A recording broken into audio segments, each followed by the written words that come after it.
Behavioral rhythms don't lie. This is differentiated perception at full operational capacity. You're processing psychological and emotional information at a level most humans never develop. You have a framework built through years of survival necessity that now functions as a sophisticated detection system. And here's the critical element that separates the integrated empath from the manipulator.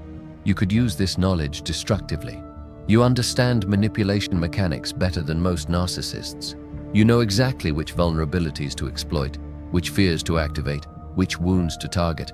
You have the complete blueprint, but you choose not to deploy it. Jung spent considerable time analyzing why some individuals integrate their power benevolently while others weaponize it. He concluded that the difference is conscious ethical choice. The integrated empath makes a daily decision to use their capabilities for protection, not domination. You see the shortcuts. You recognize that your understanding of human psychology gives you unfair advantages in nearly every interaction, but you refuse to take those advantages, not because you lack the capacity, because you've developed something more sophisticated than tactical skill. You've developed integrity. This is what Jung meant by individuation. You've integrated both light and shadow. You have the capacity for profound compassion and ruthless precision. You can be gentle or severe depending on what the situation requires. You're no longer limited to one mode of being. When you complete this integration, something happens that extends beyond your individual psychology. You create a ripple effect that forces everyone in proximity to evolve or reveal themselves. Family systems built on dysfunction cannot survive your transformation, not because you're attacking them, because you've stopped being the structural support that held the dysfunction in place. When you remove the person who always absorbed tension, who always smoothed conflict, who always sacrificed themselves to maintain false peace, the entire system must reorganize. And that reorganization exposes what was always true but never acknowledged. Your alcoholic father can no longer drink without facing consequences because you're no longer cleaning up the aftermath. Your codependent mother can no longer avoid her own therapy by using you as her emotional processor. Your narcissistic ex can no longer control you through guilt because you've stopped feeling responsible for their emotional regulation. The empath who enabled all of this is gone, and in their place stands someone who values their own peace more than they value avoiding conflict. Some relationships deepen. The people who respect your transformation, who feel inspired rather than threatened, who start doing their own work. These connections become more authentic than they ever were before. But others disintegrate, and they disintegrate loudly. The people who benefited from your unconsciousness will rage. They'll recruit allies. They'll construct narratives where you're the problem. Because if you're the problem, they don't have to change. This is where your real power shows. You don't defend yourself. You don't explain. You don't try to convince anyone of your worth. You observe. You watch people reveal their true nature through their reactions, and you make decisions based on what you observe. Not with anger, not with bitterness, with clarity. This is conscious participation. You engage with reality as it exists, not as you wish it existed. You see people clearly. You accept them as they are. And you choose relationships based on that clear seeing. No more potential. No more hoping people will change. No more sacrificing yourself for connections that drain rather than nourish. What you become after full integration is what Jung called the individuated self. Someone who has descended into their own darkness, integrated what they found there, and emerged with capabilities that most people never develop. You're no longer afraid of profound loss because you've already lost the version of yourself that needed to be everyone's savior. You can let go of anyone who doesn't align with your truth. And that freedom makes you magnetic to conscious people and repulsive to unconscious ones. Your sensitivity isn't a weakness. It never was. It was a sophisticated perceptual system waiting to be combined with boundaries, wisdom, and self-trust. You're not less sensitive now. You're consciously sensitive. And that consciousness transforms sensitivity from vulnerability into tactical advantage. You can feel everything and still maintain sovereignty.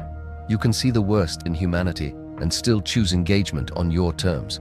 You can be powerful and peaceful simultaneously. This is the truth that Jung documented, but that most people misunderstand. Healing doesn't mean returning to who you were before the pain. You can't return. That version was unconscious. The integrated version is far more capable. You're awake, you're whole, you own every part of yourself. The compassion and the capacity for immediate severance the gentleness and the steel, the openness and the impenetrable boundaries. You're not too much for this world.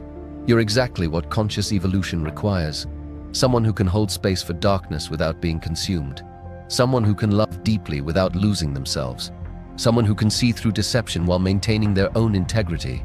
The unhealed empath asks why this is happening to them. The integrated empath knows.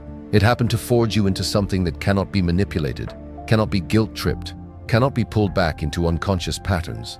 You were never meant to save everyone. You were meant to save yourself, and in doing so become proof that integration is possible. This is the transformation Jung observed, not a return to innocence, an advancement into sovereignty. You're conscious, integrated, and operationally untouchable to anyone who mistakes your awareness for availability. You don't argue, you don't defend, you don't prove anything to anyone. You simply see through the patterns, make your assessment, and act accordingly. Usually by walking away so quietly they barely notice you're gone. No drama, no explanation, just absence. This is what a healed empath becomes. Not nicer, not more accommodating, not more open. They become sovereign, self-possessed, unshakable in their knowing, immovable in their boundaries, immune to unconscious manipulation. They become love with operational precision, compassion with strategic deployment, empathy with absolute self-respect. And that combination is one of the most formidable forces in human psychology. You understand now what took years to learn. Protecting your peace isn't selfish. It's the only sane response to a world that will consume you if you allow it. Walking away from toxicity isn't weakness. It's the ultimate expression of self-regard. Choosing yourself isn't cruelty. It's the foundation of every healthy relationship you'll ever build. When you make that choice, when you decide that your psychological integrity matters more than other people's comfort, the frequency shifts. People who drained you start avoiding you. Situations that depleted you stop appearing. Drama that used to follow you everywhere can no longer locate you. Not because you're hiding, because you're operating from a level where unconscious behavior cannot reach you, where manipulation deflects like water off stone, where guilt trips land in empty space because you're no longer standing in the target zone. This is your inheritance, not the ability to feel everything, the wisdom to choose what deserves to be felt, not the capacity to help everyone, the discernment to invest only in those doing their own work, not endless patience, the strength to walk away when patience becomes self-abandonment. Your breaking point was your initiation. Your sensitivity is your instrument. Your empathy is your advantage. And now that you wield it consciously, you're unreachable by anyone operating from unconsciousness. This is what Jung meant by individuation. This is what a healed empath actually becomes.